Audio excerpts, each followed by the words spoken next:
l'implantation d'églises était dans l'ADN des pionniers adventistes. Il en était ainsi au début du mouvement. Il en est toujours ainsi et il en sera toujours ainsi jusqu'au retour de Jésus. Car partager l'évangile éternel avec le monde entier est la raison d'être de l'Église adventiste. L'Église adventiste du 7e jour a débuté en tant que mouvement ayant pour but d'implanter des églises. À la fin des années 1800, des implanteurs d'églises, y compris des équipes d'époux telles que Elbert et Ellen Lane, ont commencé à implanter une œuvre nouvelle dans les États de l'Est de l'Amérique du Nord.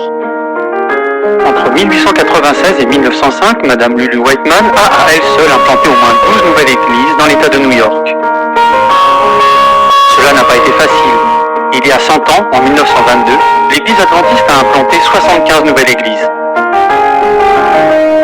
L'an dernier, il s'en est implanté près de 2500. En 1922, cela prenait pratiquement 5 jours avant que soit implantée une nouvelle église. L'an dernier, cela a pris 3h30. Aujourd'hui, l'Église adventiste du 7e jour continuera à croître uniquement si elle garde comme objectif le fait de faire connaître de nouveaux groupes de croyants.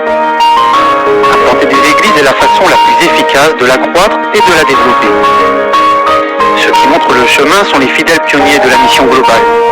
Ils s'emparent de l'Évangile et créent de nouveaux groupes de croyants dans de nouvelles régions. Quand c'est possible, ils travaillent au sein de leur propre peuple. Ils en connaissent la langue, la culture et mettent en pratique la méthode du Christ pour leur ministère. Ne recevant qu'un petit salaire, ils travaillent dans un esprit de sacrifice pour répandre la bonne nouvelle. Soutenant le travail des pionniers et des autres implanteurs d'églises, des centres de la mission globale se sont créés, qui nous aident plus efficacement à entrer en contact avec les personnes des autres religions. De vastes groupes que l'Église adventiste n'a pas encore atteints. Aujourd'hui, le ministère de ces centres de la mission globale ne sont largement pas connus du grand public ou des médias. Mais doucement et sans bruit, ils font leur travail. Ils trouvent des méthodes et des modèles pour rendre le message adventiste audible, compréhensible, attractif et constructif pour des gens dont les points de vue sont radicalement différents. Nous vous demandons de prier pour les pionniers de la mission globale, pour les autres implanteurs d'églises et pour les directeurs des centres de la mission globale.